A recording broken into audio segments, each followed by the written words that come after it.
Hello. Hi. Hey. The disembodied voice. Vincent, we have you now, so the imperious leader. It's Count Ibley. It's Count Ibley. Where is Count Ibley? Welcome everybody to Vincent, you're good. I'm gonna mute you out for right now, okay? All right, Vincent, thanks. That was awesome. You couldn't have timed that one perfectly. Everybody, welcome to our show. My name is New York Pete. News entertainment with slant towards 70s, 80s, sci-fi TV movies from two guys that lived it. My partner, co-producer, co-host, Chris the Tipsy Toaster. Chris, all you. Hello. How are you? Oh, way better yet. Hello. How are you? So, hey, everybody. I'm fine. I hope everybody else is too. So that disembodied voice you heard, not just the one I just did, but the disembodied voice you heard exactly when we went on the air was one of our guests we were having a little bit of an audio issue with tonight. And go figure, that audio issue cleared itself up right as we went live. So that's the magic of streaming. Magic. It's the great piece there. Absolutely. Well, welcome everybody to the show. We have, of course, our Ramon and Clay and Sean and Lola and Raphael. Thank you for joining us live, guys. And as you come on board, of course, we like to do our live shout outs, and anybody that joins us afterwards, thanks for tuning in. So, Chris, we are here yet again, another Interfleet Broadcasting episode. And let's go for the toast, man. Yep. So we've circled back around. We've now been able to get back and get that transmission back to Earth. We're way out here somewhere, and hopefully pick most of you all up someday. So we're usually, thankful that you've joined us, and we like to do a toast every time that you do, because the fans are important, and we believe that fans fuel the fleet. So we do a toast every time, and tonight's toast is with. Let me get Pete. Pete's got the close-up. We'll do a close-up of Pete. There we go. Dun, dun, dun. It's the Galaxy. Let me read the Galaxy Pale Ale. This is from close to where I have a kind of where I was born, Danville, Virginia. So it's canned by Tap Hopper Canning.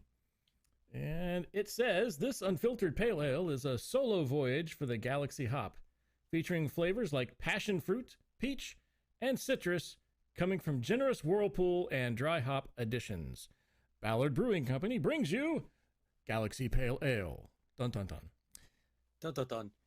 By the way, we bought these ourselves. Yes, and yes. They look cool. And, they do look cool. What the heck? Linda, thanks for joining us from the Richard Hatch Memorial website on Facebook.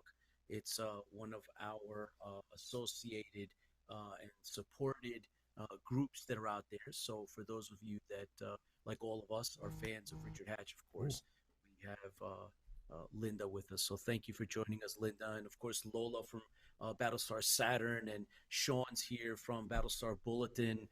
And we have the whole book. Clay's here as well. So, hey, thanks, everybody. Let's go with the toast. Ready? Yes, so first of all, we open the beer up. So we always get close to the microphone so we can make all you jealous. 1, 2, 3. Woo, foamy. All right. That's good for the keyboard.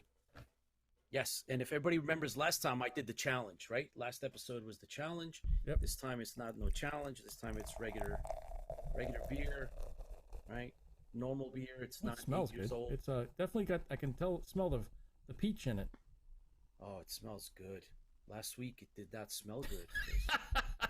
Last week it smelled really bad, didn't it, Pete? It did. But it didn't taste as bad as it smelled. It tasted like rotten. No, it didn't taste like rotten milk. Not till the end. Not till the end. At the end, Chris. Yeah. It tasted bad. I figured by the end you wouldn't taste it because it was such a high alcohol content, and you're such a colonial lightweight. No. Nope. Well, tonight's alcohol content. Let's see, Pete. How well?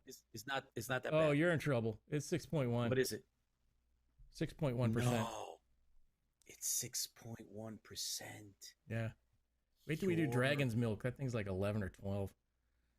Nah. It almost qualifies for rum. You're just it does to me. So anyways, such a great sound. Thank you. It's such a great sound. Yes. Thank you for joining us. I've got a little bit of foam on top, but I think we're good. And tonight is a very special night. We have a couple of great guests with us. We've got Fleeta's family, and we have a not a comic book artist. I'm so sorry, Vincent. We have a artist that has done some things for Fleeta's family, as well as book covers and everything. You'll get to meet him. So to them, thank you for joining us. They are fans as well of Battlestar Galactica. So fans fuel the fleet, and they are making a difference, and they're fueling the fleet just like the ones out there that are watching the show. So thank you for joining us. Fans fuel the fleet. Here's to everybody, to the fans. Oh, that's nice. That's dangerous. Oh, that tastes it's good. 6.1%. It tastes really smooth. It tastes excellent. And Derek Moore, thank you for joining us. So, we did the beer, we did the toast, you did a little bit of an intro. Don't forget, everybody, Grim Skull, thanks for joining us. Hey, Grimmy. Don't forget, tonight we're going to do Chapter 20. We also have our REALM Press series that we're doing. We're doing comic books from REALM Press from, way back when. And Chris, you know what I got? What'd you get? I got this. 1999 tour book. Special cover. I got REALM that. Press. And, no, you don't. Look, mine has a certificate. Hang on, let's get close to that. Certificate of authenticity. What number? 1828 is it? What? Yes, 1828. Hang on for a second. Listen, let me explain.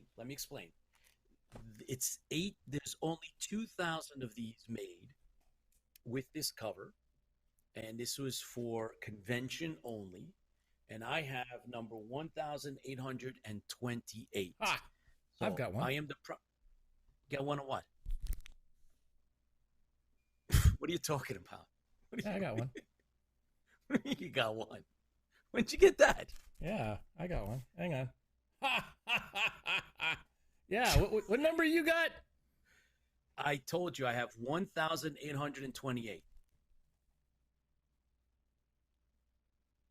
It says like 9. 9. What did you do? Like erase the other numbers in front of it? What the hell? What are you talking about? Does yours have a little seal on it? No, it doesn't have a seal on it. Yours has been opened. Oh, all right. You know what? All right, whatever. Yours has been opened. Whatever.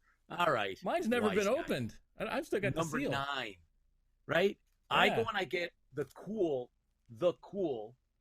tour book. It's, it's a REALM Press, 1999, and not only do you have to one-up me, you have to 1,800 and whatever me. So, man. Somebody out there's probably got number 1 and they're laughing at us.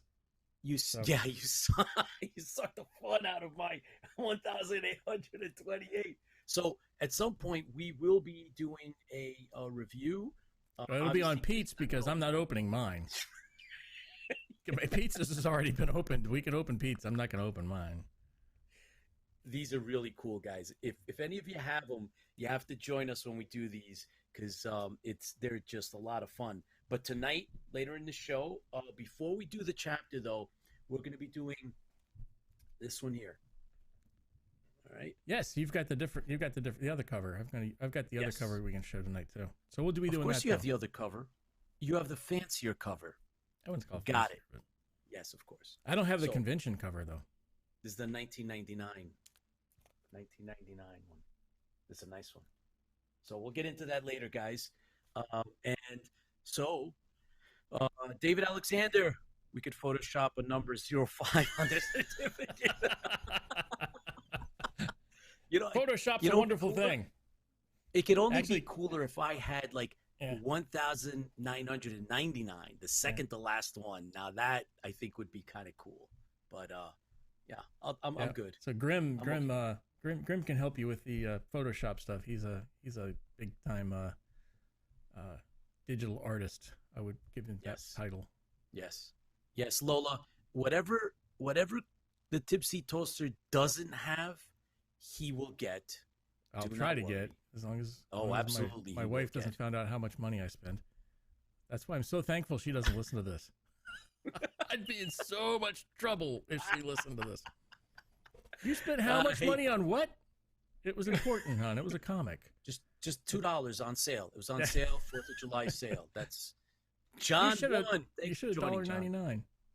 Yeah, that was on sale. Come on, couldn't pass it up. Midtown Comics. That's it. I like Midtown Comics. I've been there. Yeah, I love Midtown Comics. Chris, how many of these do you have? 2. I think I have 2. Of course you do. See, not one. Couldn't have one. Well, could have 2. What I did was I collected a bunch of them, and I was trying to find certain numbers, and sometimes they sold them in lots, so I got that within the lot. But I got a good one. Yes, Ramon. I do have Galactica 1980 comics.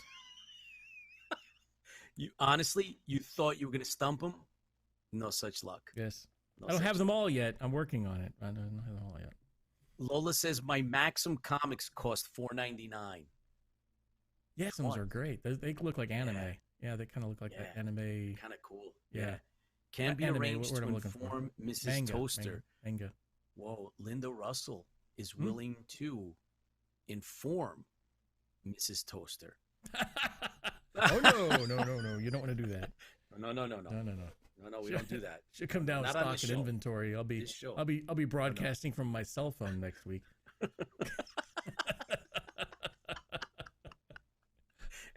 In my car. Outside of a hotel with free Wi-Fi. I'm in the backyard. This is my yard. I have no more toys.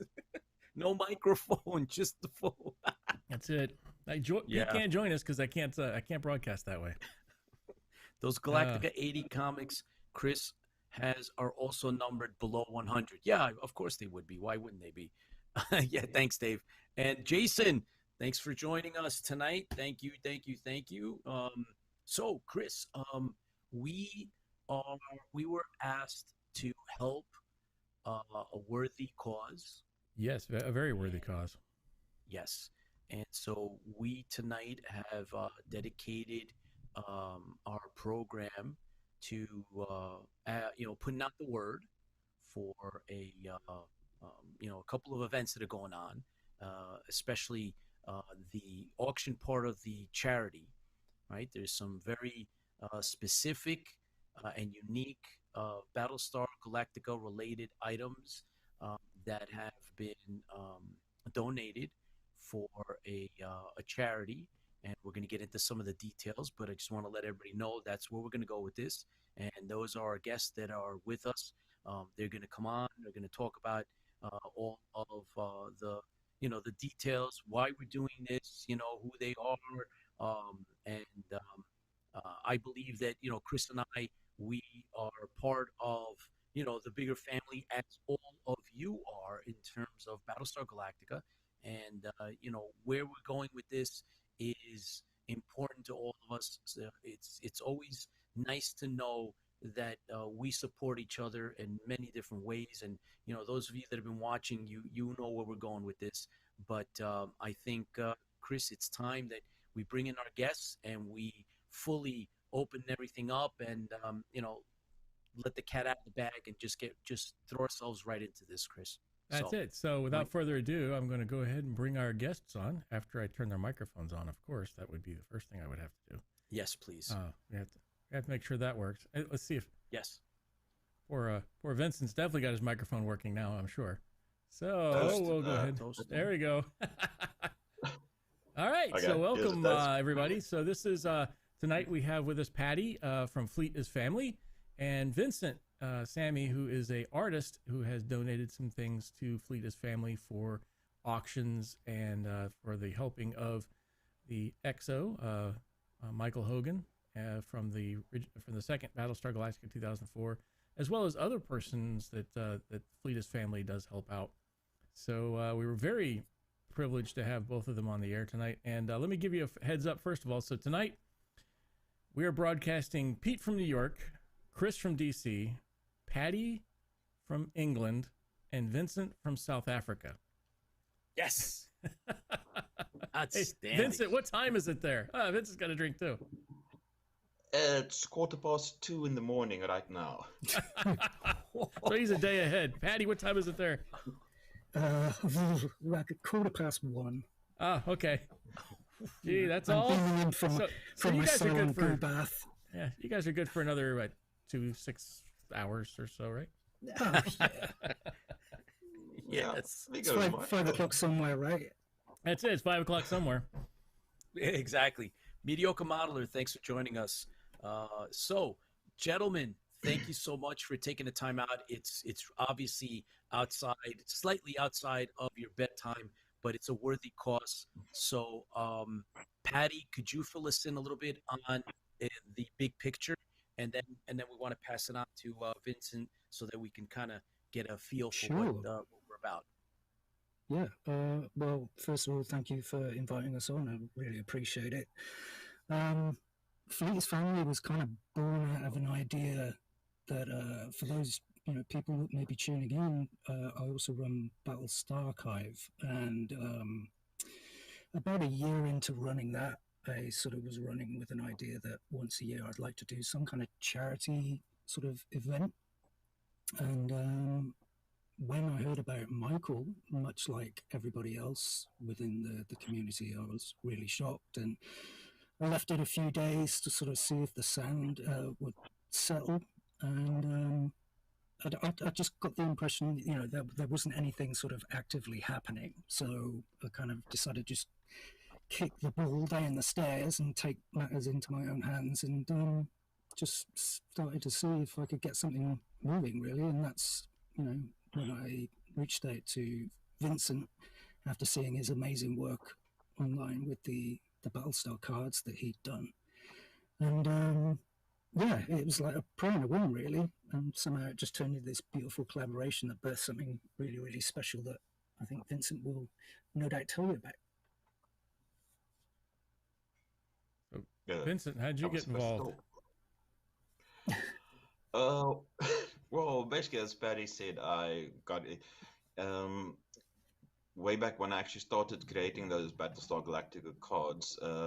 Patty reached out to me, I think it was on Twitter, and used with Battlestar Archive, and he was just promoting some of my artwork. And then a couple of months later, he texted me and said, okay, he's got this idea of something that he would like to do. And then from there, we just started chatting as to what we can do and what's possible. And that's just, yeah, it's been a blast, basically, to be able to do this with Patty. Fantastic. Vincent, do you mind? We're going to put up some of your work. We want to show everybody there's a set of illustrated cards that you made for the charity auction, and Chris has some. Yeah, he's got them up now. So if you don't mind, can you talk about them? Yeah, the cards basically started off beginning of last year, and that was just when South Africa went into its first lockdown with the COVID pandemic. And I was, on the first day, I was sitting outside and everything was quiet. And I was thinking, well, this is quite a major event in my lifetime. And I thought it's something that needs to be somehow, I need to mark it in some way. And the only way I can mark things is really by illustrating things. And I thought, which would be the best way to do so. And I thought of various other franchises that I could maybe do a set of cards for. And initially, this was only going to be like 21 cards because the lockdown was supposed to last 21 days. So I've thought about it, and I figured that Battlestar Galactica basically is the kind of show that there's certain correlations between the show and the way people felt at that time. that I thought I would like to bring out and bring forth. And I think the first card I started was with Captain Adama, or Admiral Adama, and that was basically about saying that the road ahead is going to be arduous and difficult, and that is exactly what it was and still is. It's a difficult road that we are traveling, and so I just found some kind of, there was always something that somebody said within Battlestar Galactica that had some kind of correlation between what the world was going through at that point in time and still is going through at this point in time. They're actually very, very beautifully done. How long does it take you to do one of those cards? Well, I actually set out to do one illustration per day. So there's 52 or 54 cards. So it was over the course of 54 days. So each one of those, well, yeah, it was one illustration per day, except for the last 3 of Soul Tie, which is an extra 3 cards in this pack that you have. So those took a bit longer. So those probably were about, say, 2 to 3 days each. But yeah, in general, it was a day each for each card, because I needed to just have that momentum to mark each day as it passed. Interesting.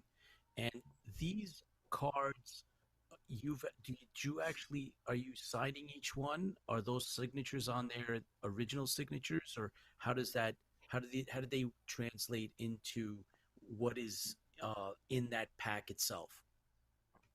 Yeah, the cards itself, each one is individually signed by me. So yeah, they're all individually signed, as well as the last 3 artworks that Paddy also has in his possession now, which are also individually signed, the original artworks. That is fantastic. Yeah, these are the they're original. I think really beautiful. the intention with those 3 artworks that are on the screen right now, as you can see, I mean, they're absolutely stunning. But we're going to auction the box set of cards towards the end of this month when the current auctions finish. And then the next auction after that will be a set of 3 auctions together where people will have the opportunity to bid on each of these beautiful pieces of artwork. Patty, can you tell us a little bit more about the actual the connection between the bridge between the auction itself of these beautiful pieces and what how the charity of this comes into play? Yeah, I mean, full transparency. I think it's worth just sort of correcting you, if I may. We're not a charity as such, because I don't want to give people that impression, because obviously there's legal stuff involved in that, that I just have no idea about. So really all we are at the moment is just a fundraising organization, I suppose. Literally I've tried to keep it, I've kept the Roy Moore way of thinking, which is, keep it simple, stupid, At first I was trying to think of all the different ways that maybe I could raise money, but in the back of my mind, it was like transparency is the thing that has to be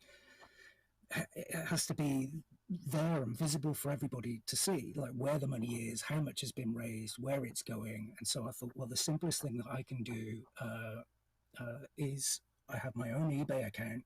So I changed the name on there to Fleet's Family because it was already established, because otherwise it meant I was going to have to open a new eBay account, I was going to have to open a new PayPal account. And as somebody that rarely leaves the house because I have agoraphobia, I suffer with PTSD myself, so I have my own issues going on, I have to try and keep things as simple as possible.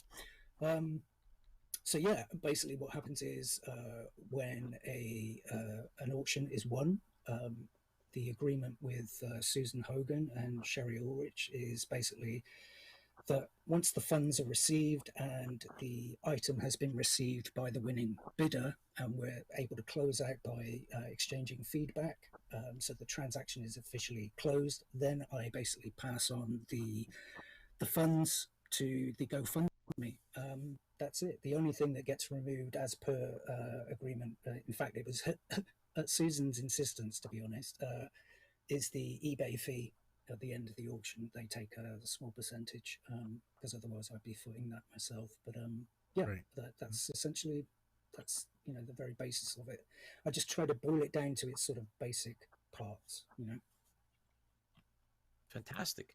And therefore that's one of the reasons that we are really happy to be a part of the bigger picture here and supporting and the work itself. I mean, Vincent, your work is phenomenal. It's beautiful, and it's all part of the bigger family and fandom, right? We are the fans. There are those that appreciate or enjoy one over the other, but it's still part of the bigger Battlestar Galactica franchise. And obviously, the Michael Hogan Fund is worthy. And, being that, he did get hurt, and I believe he was hurt at a convention. So he was out, Yeah. doing what he enjoys, which is relating to the fans. There's how many actors and favorites of ours that are either movie, TV, or both that are not part of the convention scene, not part of supporting the fans. But Michael Hogan is one of those, and so we're glad to lend our support. And when Patty, do you have any idea? You said like towards the end of the month, and how do the fans find the auction? Okay, so, well, the current two auctions that we have up at the moment will be ending on Saturday the 21st. And my intention is, the final weekend of maybe even that same weekend, basically get this beautiful card set online and available for people to bid on. But yeah, we'll basically let everybody know via our Twitter channel, which is our main feed, and then our secondary feed is Instagram, and then our sort of third feed is Facebook. And it's all based on basically traction, where the biggest footprint is essentially. We're only as good as those that lift us up, so got to go where the likes and the attention is. So Twitter is really where you'll find us, but you can find us across most social media platforms at Fleet's Family. Fantastic. That is great, great work. Thank you for doing that, Patty. It's not everybody that goes out of the way to do something like this. So that is very, truly appreciated. Vincent, is there any chance that you would be willing to do some of the classic Battlestar Galactica as well? Doing any of the classic Battlestar Galactica, as in a card set? Any type of work. Put you on the spot now, Vincent. Yes, absolutely. Your work needs it. It just we want it. We want it, and there's not enough of it. So, I mean, you're a prolific artist. You do book covers, and you're well established in your world and your circles, and it's a worthy cause. There are so many fans that are also interested in the other older version, and Yeah. I mean, I had to throw it out there. Bearing in mind as well that Vincent is an incredibly humble guy that doesn't really like blowing his own horn. So, I mean, this is a guy who's had work in like Stephen King's Dark Tower movie, so he deserves all the accolades that he gets because he really is incredible. Look at that. Yeah, that one should look familiar. I noticed, first thing I noticed on this one is the buckles. Oh boy, that's cool. Really nice. Incredible. Chimera Company. I know that book, that series. That is that's awesome. by Timothy Taylor. Yeah. Oh wow. I've held his work in my hands in the bookstore. Wow. That is so cool. Oh man. So Vincent, are you a sci-fi fan? Oh yeah, I'm a big sci-fi fan. Well, sci-fi and horror, and that's basically mostly what I specialize in when I do illustration work. It's science fiction and horror. So yeah, I grew up with sci-fi, and it's been part of my life, like almost every day. And it's something I try to instill in my daughter as well. Like we tend to watch sci-fi together Oh, since that's she was great. about 7, 8 years old, and yeah, we Raising keep them on right. There you go. doing that. Fantastic. Sorry. Yeah, That is raised them awesome. right. Yes. What kind of what kind of sci-fi do you watch with your daughter? Out of curiosity. Well, we basically, when, like I said, started when she was like quite young. So Right. around about say age 7 or 8, I watched, got this DVDs of Buck Rogers, and we Oh were my gosh. watching. I was Oh, watching that with a friend of mine. Yeah. Yeah, so that was quite something that, well, she would just walk in the room and like look at this and think, oh, okay, yeah, this looks interesting. And then she sat down and she kept on watching with us. And yeah, so we just kept on from there. After, and then we started rewatching it. And then I thought, okay, I can't let her watch the same thing over and over. So I thought, okay, what's the next best thing after Buck Rogers? And that was Space 1999. Ah, And most definitely. yeah, and but she mostly preferred the second season with Maya in it. And after that, yeah, after that, it became like I thought, okay, I like seeing that she not identified with Maya, but like the character of Maya. I thought, okay, I'll like to see if I can get some more shows that have more female-centered characters. So we went from that to Star Trek Voyager, and we worked our nice. way back from Voyager to Deep Space Nine to TNG to the original TOS, then back to Enterprise. Then we Very did good. then Logan's Run, and Yes. then Yes. what else did I do? Rolling out all the We did the, classics. Yes. yeah, and we did the original. It's a classical education. Yeah.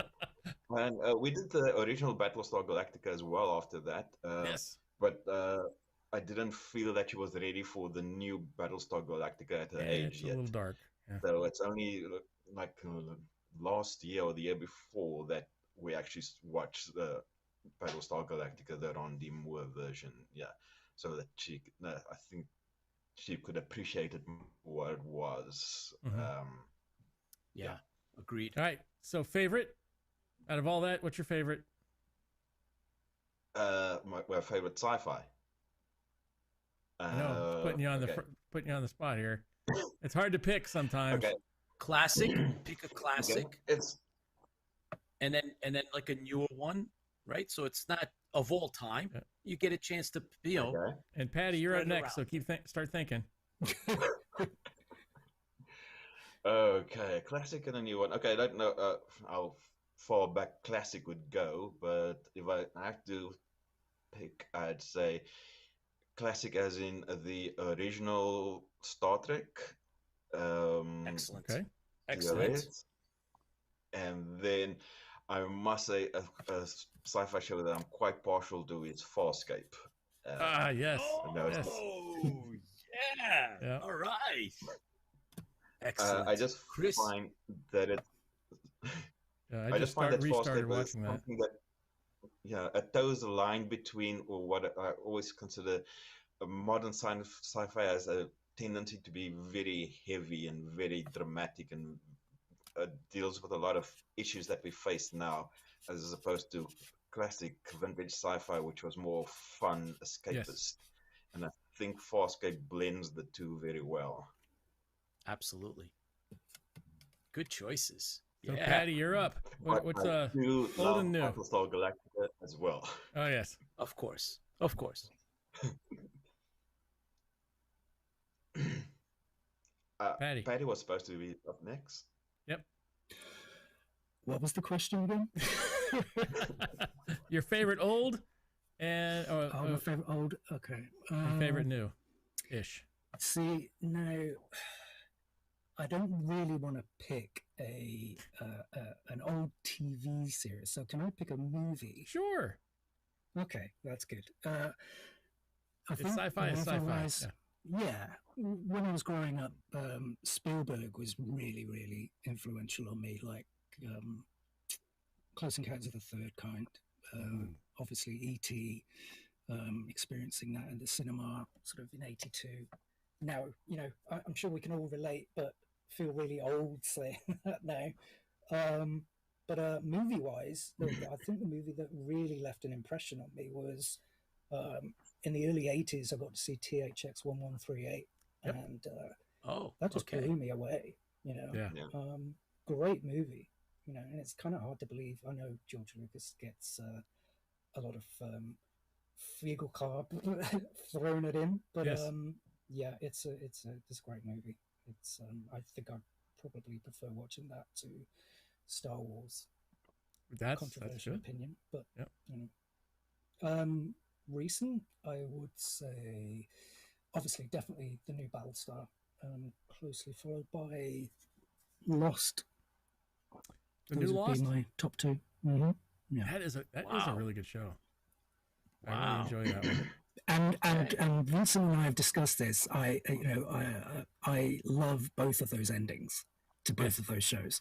It does annoy the frack out of me when I see online these articles that are just going on about how bad it was. It's like, well, you never talk about the people that did like it. I'm one of those, and I wave that flag, proudly. With pride. Excellent. Yeah.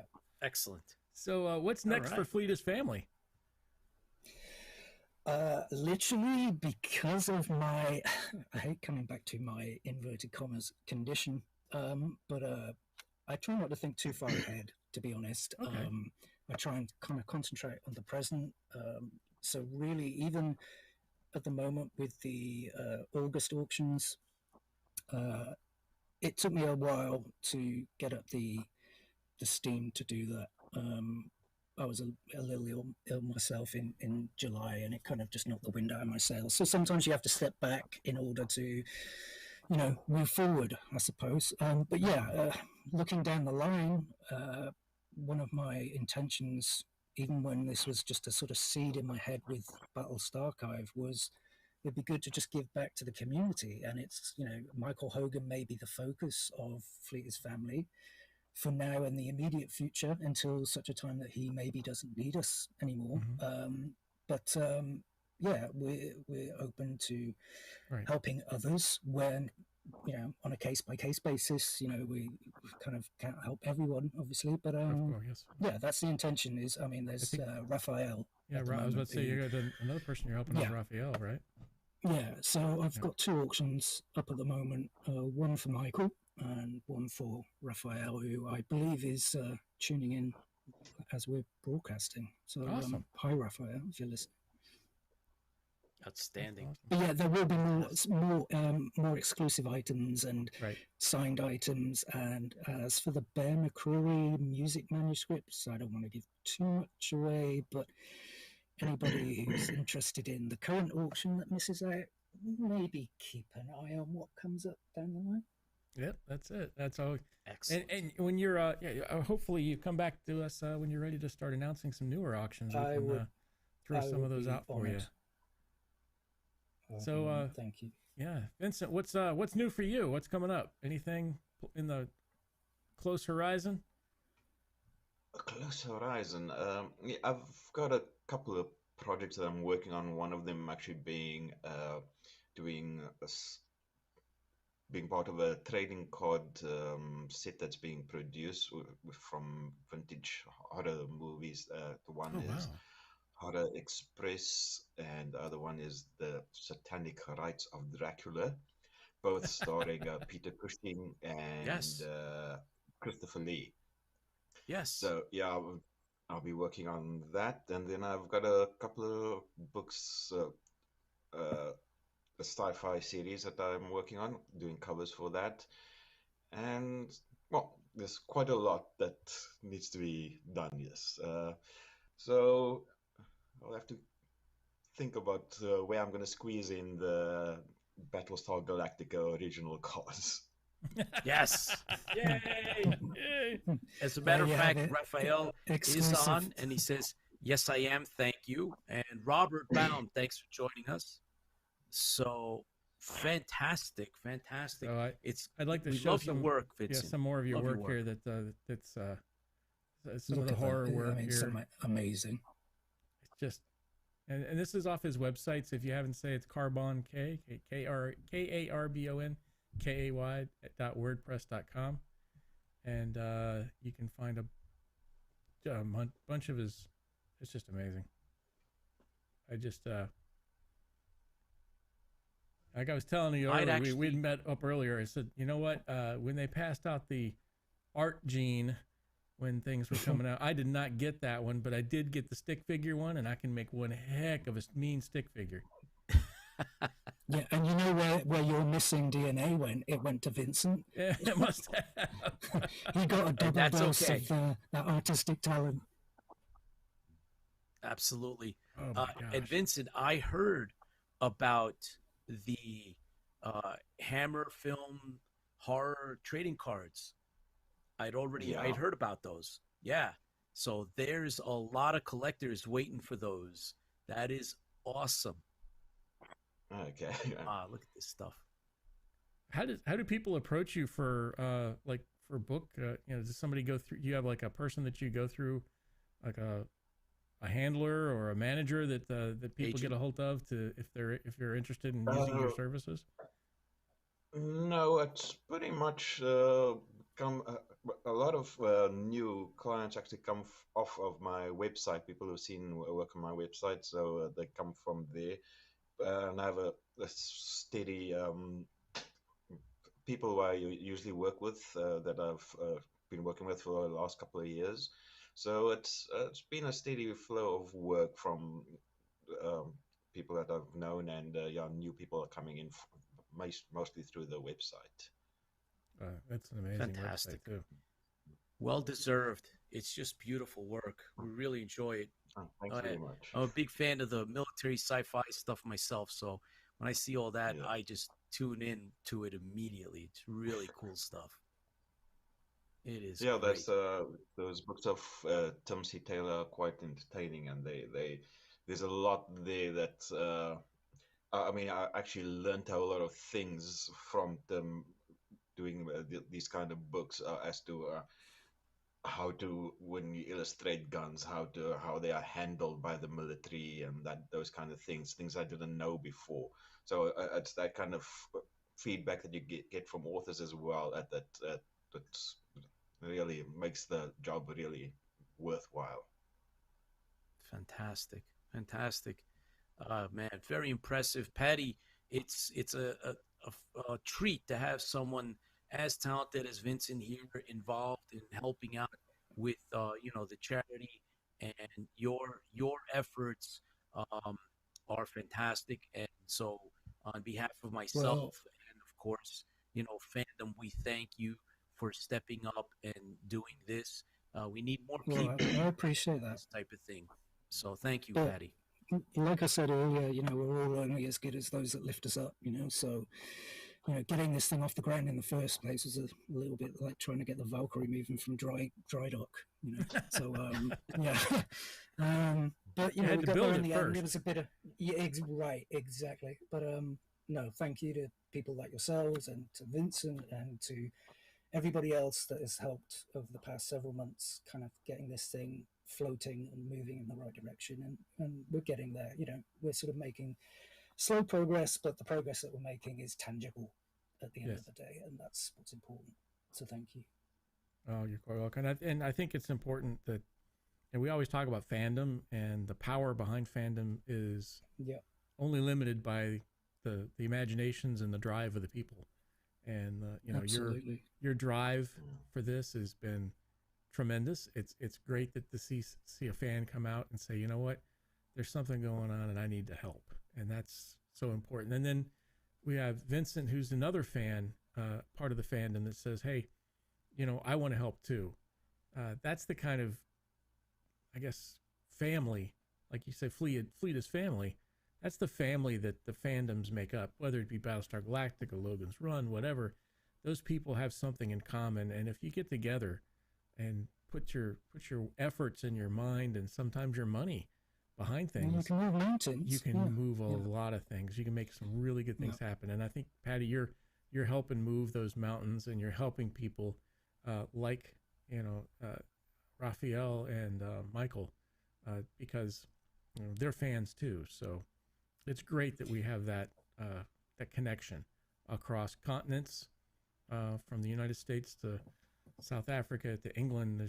There's a fandom that speaks the same language no matter what happens. Whether you're it's really touching. I really appreciate what you're doing, Patty, and Vincent. You're awesome for volunteering your time and your efforts, and that's a lot of work there.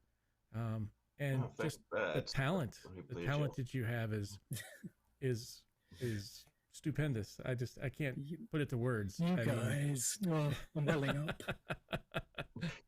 But thank you so much for coming on, and we want to help Absolutely. out. We got any questions there, Pete? Or well, Linda Russell from Richard Hatch Memorial Fan Page says thank you both so much. So I want to make sure we get that out. She's also in the UK, and she's with us now. So I want to make sure you guys heard from her.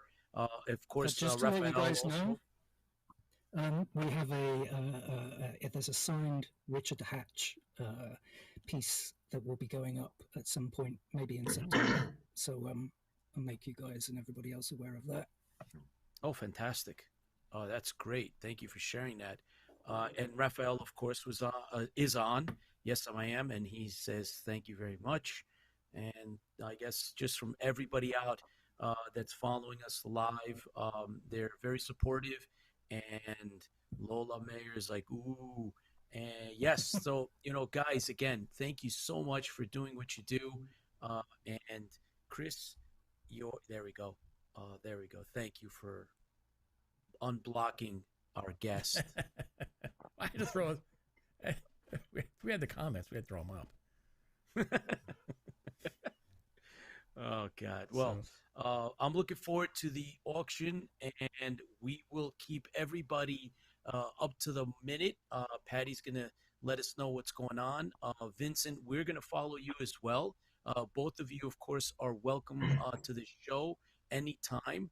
We'd like to stay in touch. Obviously, Patty, we know that you're going to be coming on and feeding us the rest of the information as it happens and as your timetable permits. So for everybody that's watching now, and for those that are going to be watching in the future, please help and support. We are all family. Fans fuel the fleet, and we're doing this to help those that are in need. And again, Patty, for me personally, thank you so much. Vincent, beautiful, beautiful artwork. Keep up the great work, both of you. And we hope to hear from you again sooner than later. Let's all keep in touch. Yeah, so definitely let's keep in touch. And go ahead, Sammy. Or Vincent. I just wanted to say, like, I recall like the first time I actually saw Battlestar Galactica was when I was a kid, about 10 years old or so, and that was sort of purely by chance because I was holidaying with my cousins, and my father had to go and house sit, and he didn't. I figured I can't let him go and house sit alone, so I went with him. And I remember that evening we were sitting down in this house that we were house sitting, and we switched on the TV, and then the show came on, and it was Battlestar Galactica, the pilot movie that came on. And that was my first introduction to Battlestar Galactica, and that was like I was hooked from then on. Like the look of the Cylons, the Starbuck Apollo, all of it. It was like really cool, and it was this. I figured that if I didn't go with my father that day, I probably would not have had that same experience as before. And I just bring this up because today would have been is actually the anniversary of my father's passing away 3 years ago on the 12th of August. Sorry. So I just thought I would honor him and say thank you for his part that he's played in my life. There you go. So we all. Yes. Yes. May his memory be eternal. That's what we leave on our kids, just like you're, passing on science fiction to your children. It's what we need to pass on to our children and our other fans, and we that's what we try to get people involved. It's fandom will keep going as long as we keep fueling it, and if we don't fuel it anymore, the fandom for certain shows will die off, and the shows will go away back into past and memories, and nobody remembers, and we don't want that to happen. So, well, thank you both for being on. We're going to switch over to our next part of the broadcast, but and y'all are welcome to stay on and watch. But I know it's like 2:00 in the morning. That's almost 3:00 in the morning. So some of y'all have to get up in the morning probably. So cheers to both of you. Cheers to you guys. Thank you for joining us. Everybody else, hang on. We're going to go to book versus episode. Thanks for joining us. Bye. Thanks very much, guys. Appreciate it. Yep. Take care, guys. Okay. See ya. Yep. Stay safe, both of you. Thank you. So, Chris, let's. Why don't we do Realm Press first? All right, we can do that. Can we do that? Let's. That was a suggestion, and since you're open to it, why don't we do that? We're gonna do this, guys. We're gonna do the Realm Press, the New Millennium, and this is from 1999. And Chris has, of course, not the regular, edition issue. He's got the special cover, the variant cover, which is fine. He's not showing off. He's just being a Cylon, and he can't help it. So he's got that up right now. This is the Starbuck cover. It's really nice. Switch over to microphones here. And we have Cassiopeia and Athena, one of the favorites. Yes, it was great having them on, Lola. Absolutely. Yeah. They were really awesome. Can you hear me? Yes, we can. Okay. Yeah, they were. Sure. And it's so cool that we get to have people like that come on. I'm just blown away with the drive of fandom can do. It's people that see somebody that needs something, and like Patty has gone forward and said, I see a need and I'm going to help fill it. And, and you see... We've touched upon it. We've said it before. Yep. The reason that we're here is because of our fandom, our love for Battlestar Galactica. If it wasn't for that, we wouldn't be doing the show. We would never have done any of this. We wouldn't have brought them on because it wouldn't have existed. So It's all because of Battlestar Galactica. So here we are, enjoying a little bit of, the comic books, a little bit of the lesser mentioned things, right? Usually it's all about the shows, the stars, the stars, and yet there's a lot of other things out there, including, the comic books. And sometimes they're overlooked, unfortunately, but I think they're definitely worthy. Yeah. So this one is this. Cool. So I apologize up front because I put in the broadcast that we would be going to number 2 tonight, but upon checking my stash, number 2 is missing. So I must have either placed it somewhere or Pete came by a while back and he probably took it. So I took it. I have ordered a replacement. It will be here before next week. But I have got, so we went on to a different one tonight, and that's something called Battlestar Galactica, what's called Galactica, the New Millennium, from Realm Press. And this is, as far as I know, this is only one book like this. It's the one-offs. And this one's really interesting.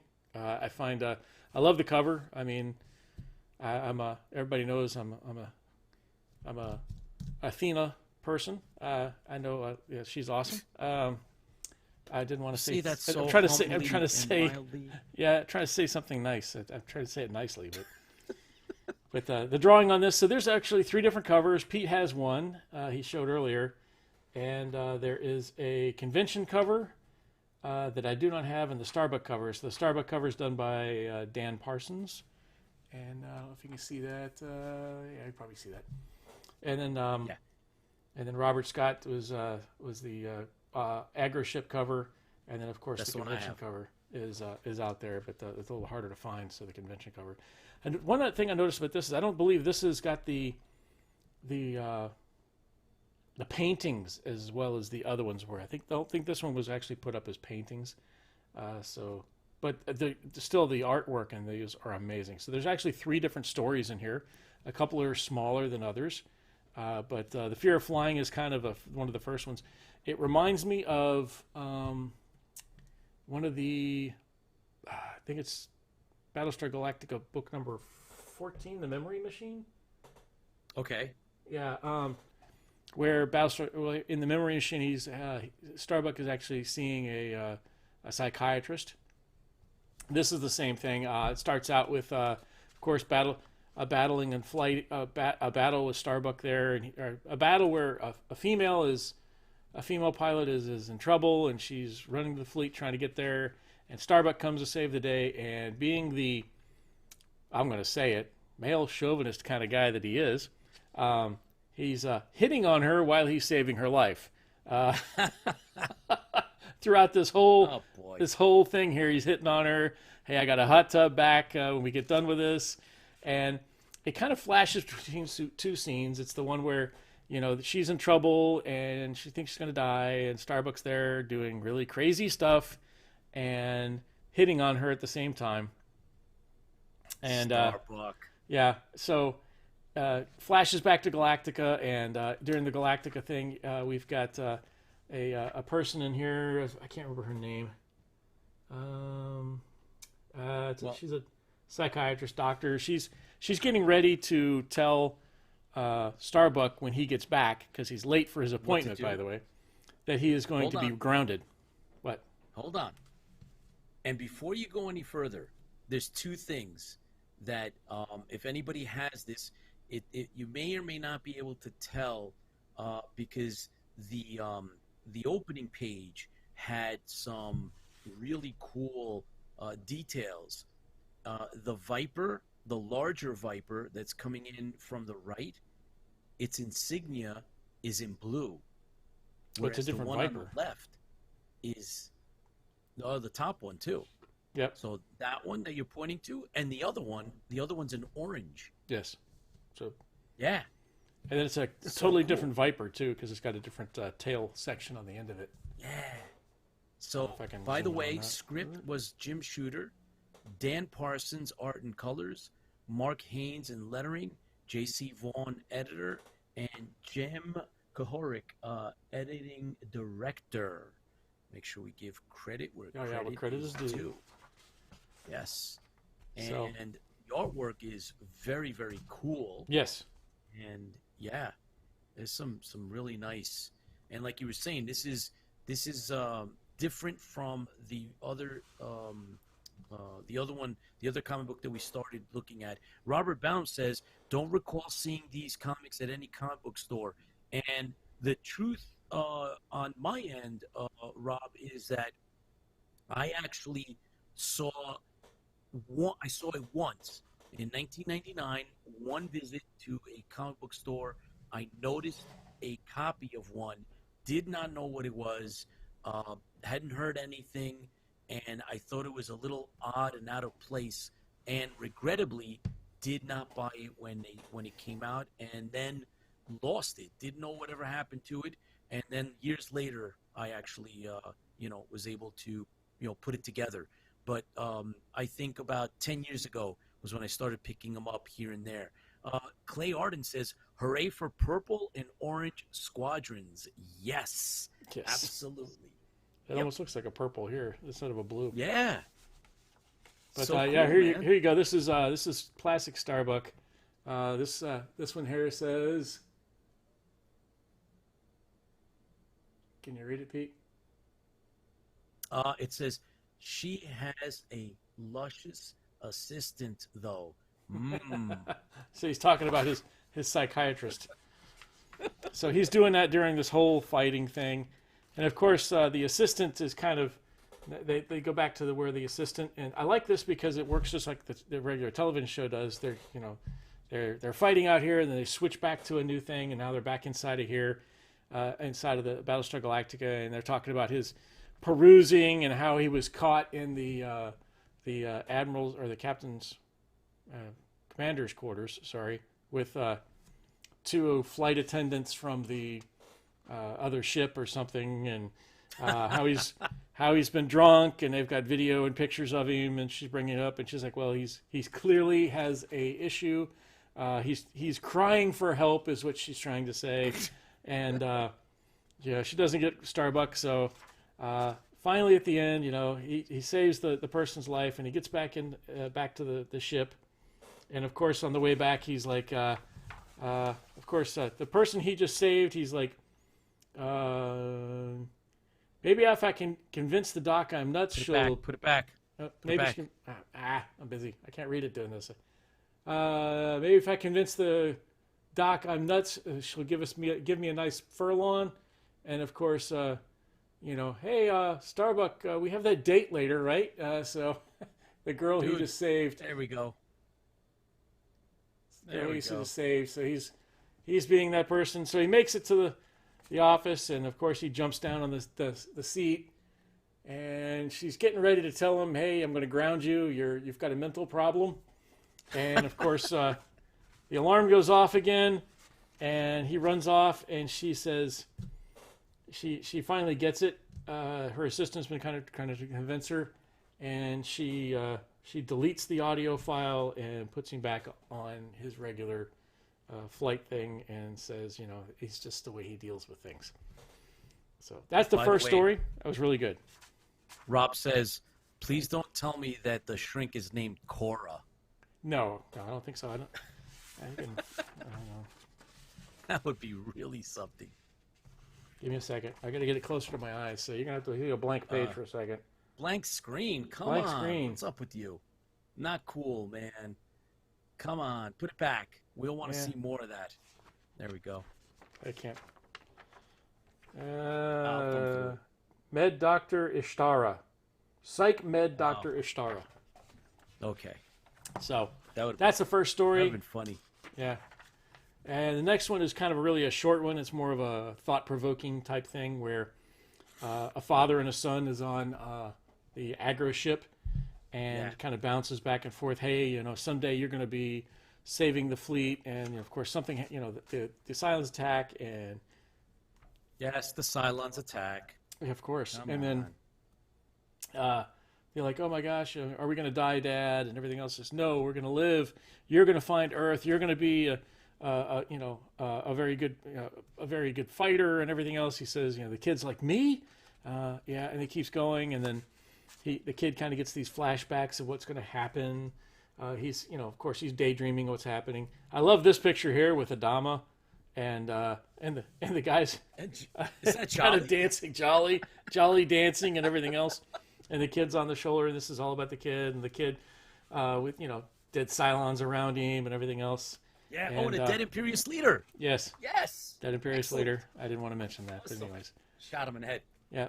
It's a real thought-provoking one, and then they're like, they're showing the aggro ship now, and how this father and the son there, and the Cylons are closing in, and somebody comes and saves their lives.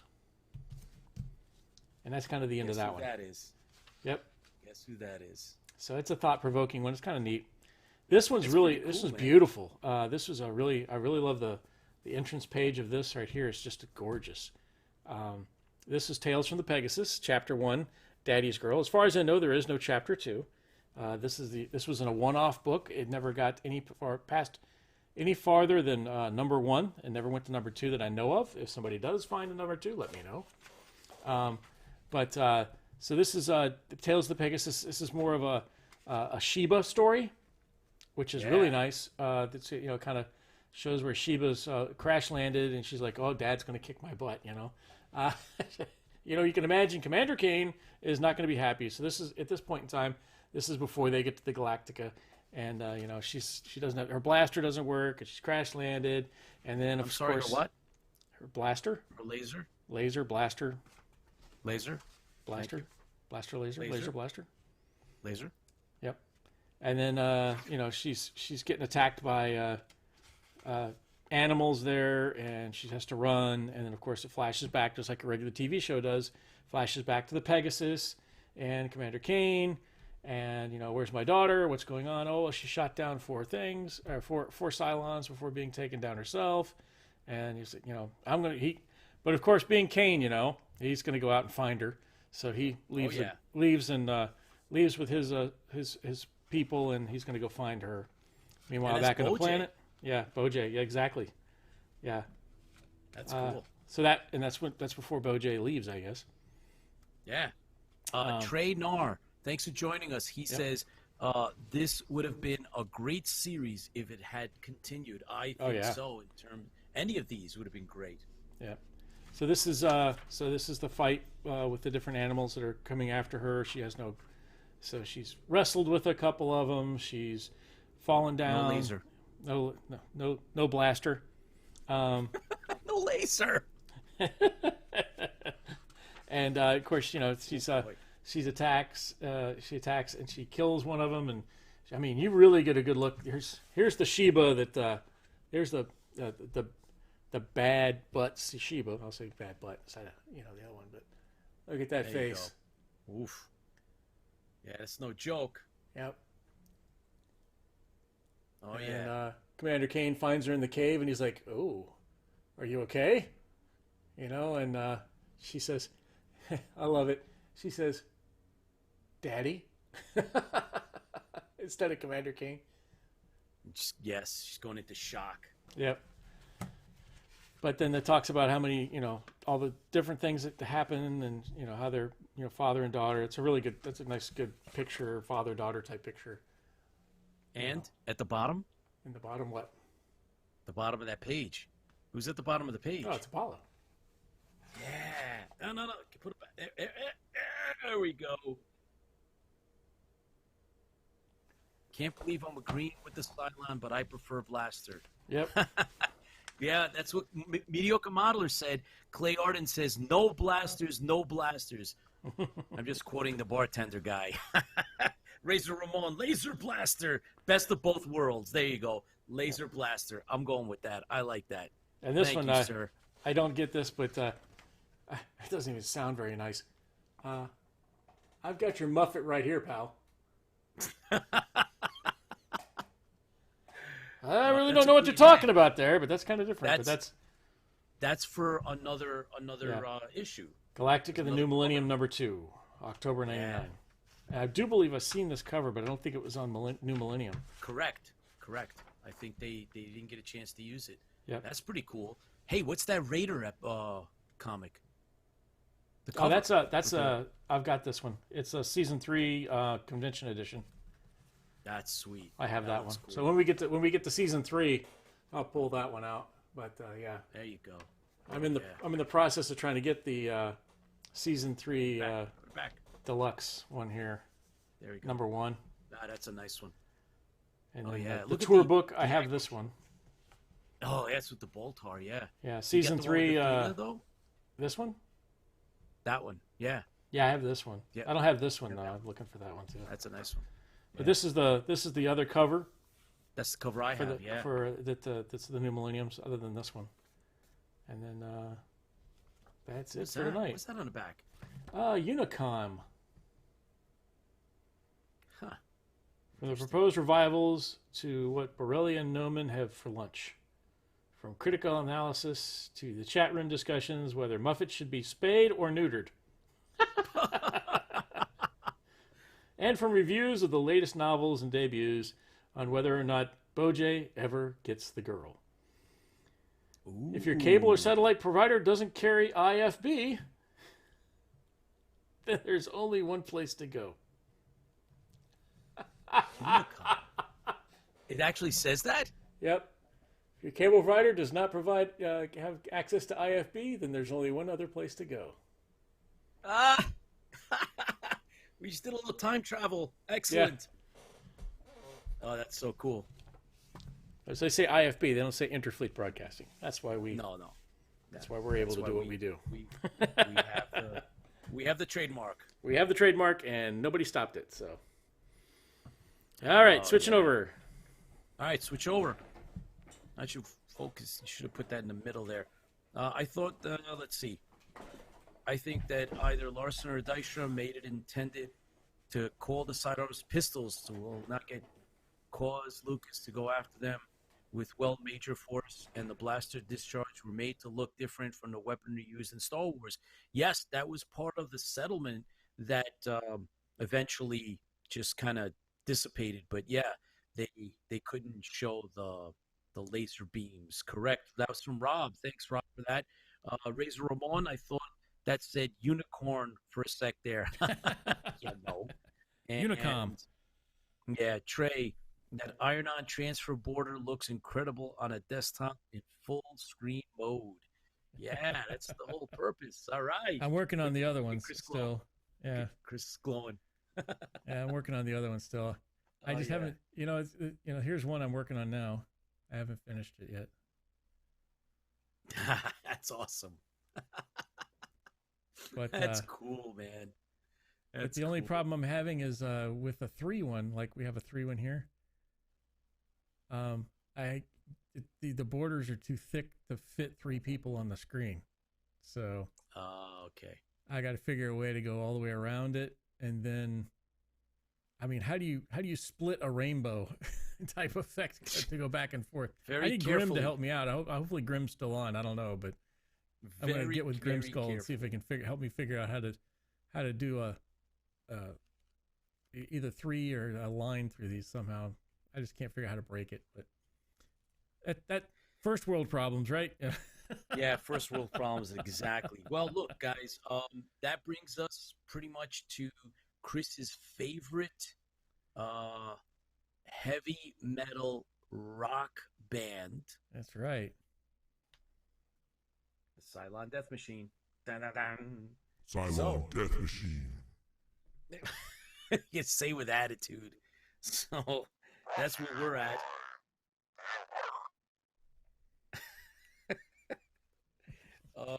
So let her rip. Come on. Let her rip. Yeah, press those buttons. Book versus episode.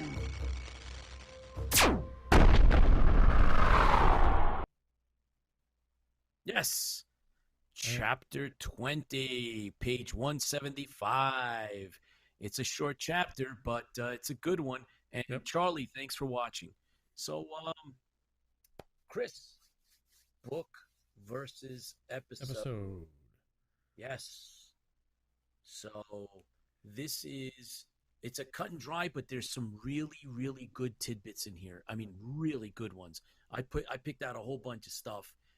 It starts with Boomer and Starbuck are talking it out, right? And basically, Starbuck is on a personal mission, right? So like the Chain Gang, they got their own mission. There's the official mission, right? There's the Apollo mission, right? And saving, the fleet and everybody in it, and that's Apollo's. And of course, the Chain Gang, they're looking to just book it, with the exception of of course, Croft is having his issues. And then there is now the Starbuck personal mission, Chris. Starbuck is looking for he's got to make the balance out the universe. He's got his own issues, and so he's got to fix things, right? Yeah, he's got to go get Cadet Kree because it's all his fault. Yep, that's right. Which is true. It's all Starbuck's fault. You know that, right? Yeah, of course. You didn't train him well enough. So that's why Cadet Kree did that. The other two, Shields and I knew I was going to forget the other name. Shields is dead, and so is his friend, whatever. And of course, another pilot gets killed in this episode is Killian. Yeah, that's right. Good one. Yeah. So there's 4 named pilots that get killed in this thing. But the funny thing about Kree is Kree never comes back. And so we all, we see Bo. You never see him again. Clay says Bo. Bo, that's it. Thank you, Clay. Right. So, and Lola says, Shields. no, Kree screwed up. Lola, don't go to the Copa. So, that's part of, now, so the banter between Starbuck and Boomer. And so, Starbucks talks about the plans, like they've looked over the plans, and that Linda got to go to sleep. Love you guys. Good night. Good night to you too. Thanks for tuning in, and we'll catch you again on the rebound. Thank you so much. So, Cadet Bo, yes, Rob, thank you for that. And by the way, if you search Cylon Death Machine in YouTube, IFB comes first. Razor Ramon, what did you ever think awesome. that would not be the way it has to be? Of course it is. Anyway, so that's what's going on. Is this right? This is how we kind of open it up. It's the banter, and Starbucks like, I'm going to get them no matter what. And before you know it, the Thetas are called back, right? Yes. So, yeah, the Thetas. So Starbuck runs into, of course, a Theta class life form. And she looks upset. And Starbuck is very tuned in on women, as we know. The Tenas, right? Tenas, yep. Yeah. So he's very tuned in on women, so he can pick up subtle clues, evidently, that other people can't. And that's his power. That's his power. I guess if you were playing Dungeons and Dragons, and you would say, what's Starbucks' power? Well, he's a great pilot. You can run, skill. The other one would be, can he charm the pants off of whatever the heck is trying to kill your crew? And that would be the other one. So yes, you would have You would have a +8 or so. For being charismatic. Yeah. His charismatic. Oh, yeah. Yeah. So his Absolutely. charismatic role would have a +8 on him. So anyways, he's got this clue that something is bothering her, and she's like, she finally gets it out of her, kind of deal. So like, what's going on? And she's like, and it's just like it says in the show. It says, "Hey, they're, I shouldn't be telling you this, but they're not gonna help you." And I was like, "Oh, great." But the funny thing is the way it puts it this way is, well, I like the way. First of all, he says the quarter outside, joined by one of the Tenas. Which one he doesn't know, but he dozed off once. So this is in the book. He had dozed off once and had a dream in which hundreds of Tenas seemed to be approaching him, all with their arms out, all inviting him to love. Yes, of course. That's a Starbuck. That's a Starbuck imagination. So that leads us to the whole situation with, they're relying on the Thetas to help them carry out part of the ground attack, right? Because Apollo's, his team is climbing, and so Starbuck and Boomer are supposed to now, go with the Thetas, and you mean Boom Boom? Boom Boom. Boom Boom. It's in the book again. It's been a couple of times, but it's back again. Boom Boom. And the planners are prominent here. It's short and sweet, but the planners come up, and the bottom line is they're trying to sabotage the attack by influencing the Thetas. Yeah, they're which is saying, nothing to do with the episode. Nope, nothing to do with the episode. Outside the Meddling episode. Interferences of Bjork. So so Starbuck, so the planners. Theta says the planners have been at them, and now they want to stop you and your team from destroying the pulsar weapon, not destroying the Cylons. They're willing to help them with the Cylons, which we find out a little later. But they don't want to destroy the pulsar weapon because, once again, I never understood why people don't join with the Galactica and leave, but people stay behind, and these people are evidently wanting to stay behind on the ice planet. First of all, it's not Florida. I'm not staying there. It's fracking cold. What's left of an actual planet. So, they're like, oh well, we have to be able to defend ourselves. We're going to stay here, so they're going to. So the planners have been at the Thetas trying to convince them to stop and not help, and it's and Starbuck's like, oh no, and though I love it, he says I've suffered So it's the planners that's doing all this. This in the show, of course, there's no mention of planners, Right. at all, unless you watch all of the cut scenes. There's a planner session, but but he's Starbuck's like, I've suffered the meddling interferences of bureaucrats before. So and that's what they've been called out throughout the whole book. In this part was that they're always been the bureaucrats. Hey, we're gonna get back to you in a couple megacentons. We got to talk this over. Let me confer with So here they are. The bureaucrats are getting involved again. And Starbucks. Oh my gosh, what are we gonna do? So. Starbucks kind of, okay, what are they going to do to stop us? Are they going to attack us? Are they going to shoot us, kill us? What are they going to do? And Tenna's like, they're going to let you do everything but blow up the gun. It says, okay. But we got to make sure Apollo's okay. So eventually they approach, and I think I've got a screen grab. Not that one. Well, that's the video. Oh, let's see. What do you got? Here we go. This is the moment in which. Oh yes, there it is. Yep. Oh, that guy. They look similar. They look like similar, they could be clones, but there's especially some the guy in really, the back. Dude, there's some really fake beards going on there.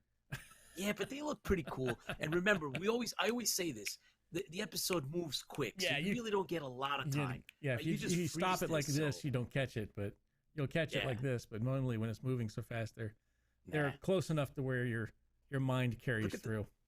Look at the thetas. That's one hell of a image. Tennas. The tennas, yeah. Yeah. Oh, and there's Dr. Ravishal, Father Creators in the background. Right, and that's where he kind of steps forward. So in the same thing happens in the book that happens in the things. He steps forward and it's like, hey, the humans are part of you too. Because they make a really good point here. This is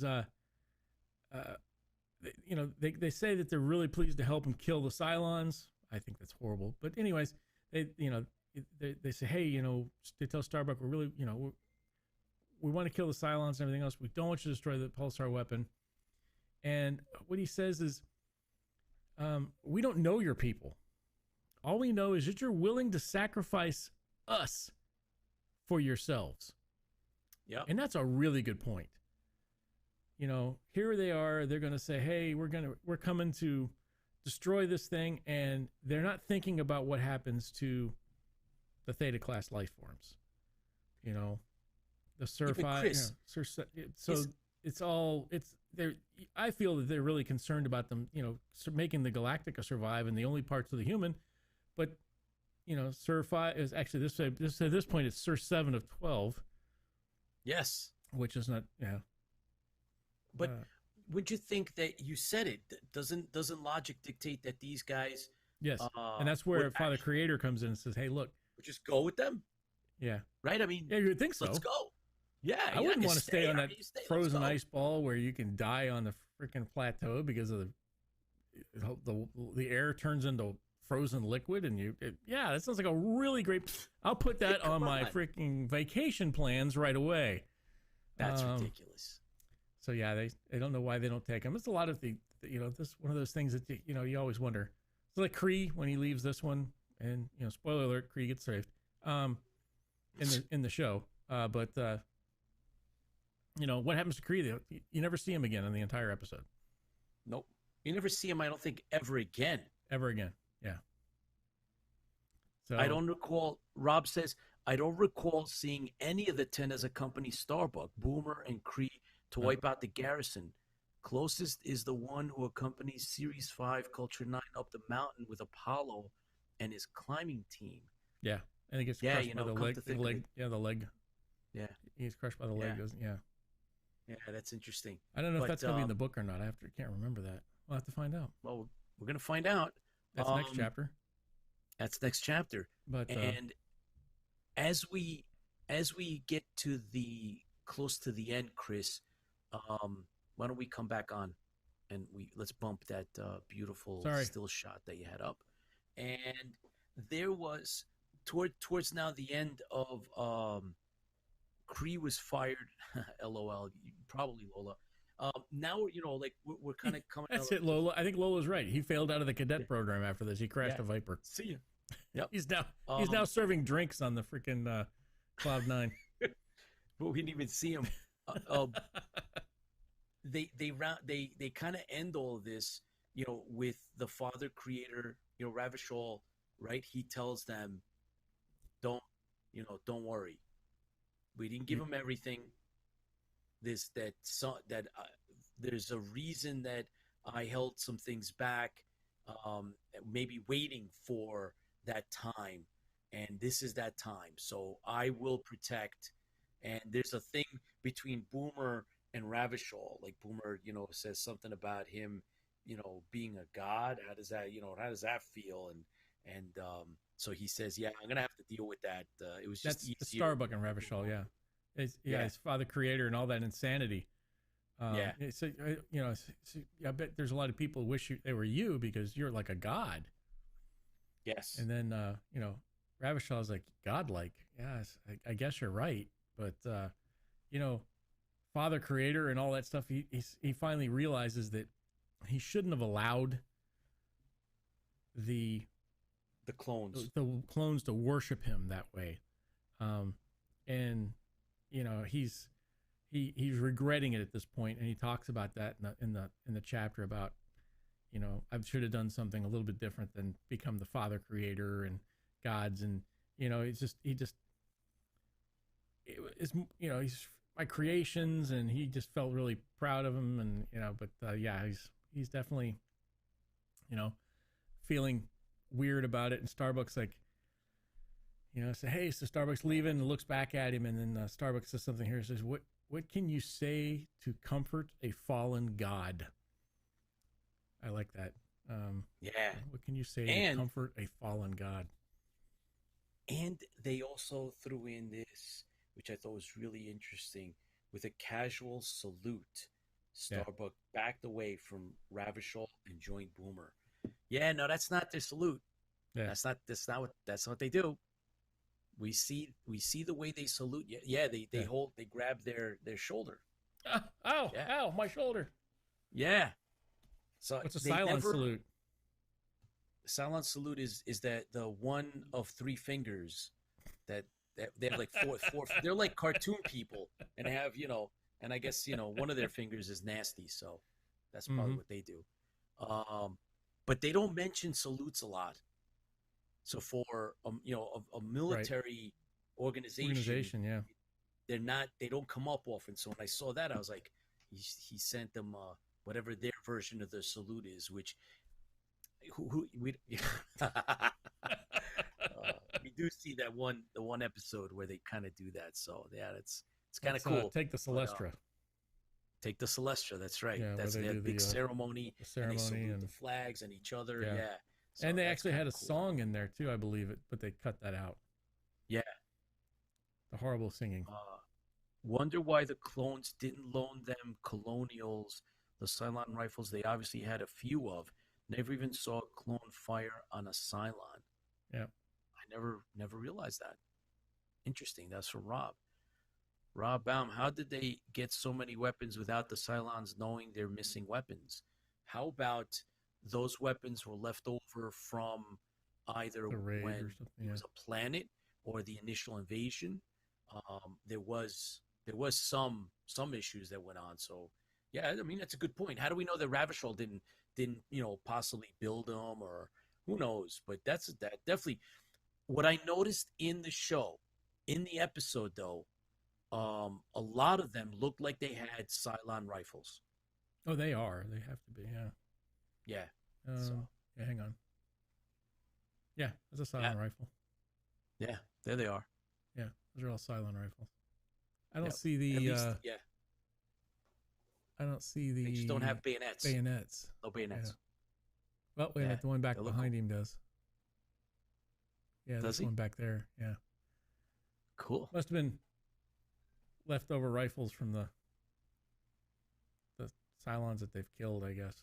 That's all I can figure out, because they are resistance fighters, according to the book. They're resistance fighters, so they must have been doing some, resisting and fighting. So that's for sure. They must have gotten some of the rifles from there. And I know, I always thought about the thing is, isn't the rifle a more powerful weapon than the pistol, but they always had the pistols because it was Bonanza in space. So they had to have pistols instead of rifles. Pistols. Although I Bonanza used rifles quite a bit. But. Although we do see I guess, whatever the security force of the Galactica. And that was in the Eastern Alliance, I think. Yeah, episode. Yeah, that was like Colonial Marines. That's the only time you get to see like a ground force colonial group. Ground force. Yep. Yeah. Good stuff. Well, that's it. Chris, we are going to we're going to be going to the convention. Awesome Con. We are. Like totally awesome Con. We are. So we just want to let everybody know that we are going to be attending, and we're going to post on IFB where we're going to be, so that if anyone's out there that wants to stop in, please do. We're going to try to broadcast live. We're going to try to collect some interviews. We're going to do our thing. But that's IFB next Friday. We start there Friday. So Yep. Thursday we'll still be here. We'll still be doing a show here. Exactly. And so I will we'll be do the show, but preparing the base star for Colonial Invasion. Yeah. This weekend. So that's right. So we're prepping. We're prepping. You can say whatever you want, Chris. You're allowed to talk nonsense. Scott, thanks for joining us. And when and where? It's in D.C. Yep. Awesome Con is in D.C. And it is is it the 20th, Chris? Is it Friday, Saturday, and Sunday, whichever days those are. Yeah. And it's on 2021, their 22 website. Okay, 21. What? 2021, 20? 22. 22. And Okay. let's Friday, Saturday, Sunday. And we're going to be there. We're going to be there. So any of you that are interested, like I said, we will be posting time, location for you guys to meet up with us. And we're going to have, we intend to have a banner, and we're going to have, a couple of giveaways. So hope to see all of you. And we're looking to have a good time. Don't know who we're going to get to interview. We'll see what kind of access we get, but we definitely will have some interviews, and it would be nice to run into some of you for pictures and the like. It'd be kind of cool, which we would then share. And so that's Awesome Con, Dragon Con. Chris is going to Dragon Con, and he's going to be hosting a panel. Chris and I are both going to New York Comic Con, and we're waiting to see if we get a panel there. I'm going to Fan Expo in Denver over the Halloween weekend, hopefully getting a panel for that too. We will keep you all posted, and we are going to have a great time. We're going to share all of it with you guys. We love all this stuff, and we will also have Tiny Bean will be back with us the week after. Next week, we expect to have updates on all of fandom and comic books and stuff with John 1. And we have been posting some things up on our IFB site as well. So, we're sprinkling with different things, whether it be a little bit of Star Trek. And we put up something Firefly related that had been around, but we thought it'd be worthy because Chris is a fan. I like Firefly. I'm not, and, not so much. So I thought it'd be kind of funny to put that up, and we did. And and we sprinkle things up as we see it come up. Yep. And we're into, there's What If, Marvel series coming up. I haven't watched it. I did watch Loki. What happened there? Did you almost lose it? I just went down the wrong tube, that's all. Oh, okay. All right. You all right? Yeah. Okay. Oh, wow. That must be good. Hi. I'm fine. See that the humans remain entertained until the end. That's right. That's right. As you keel over. No, don't.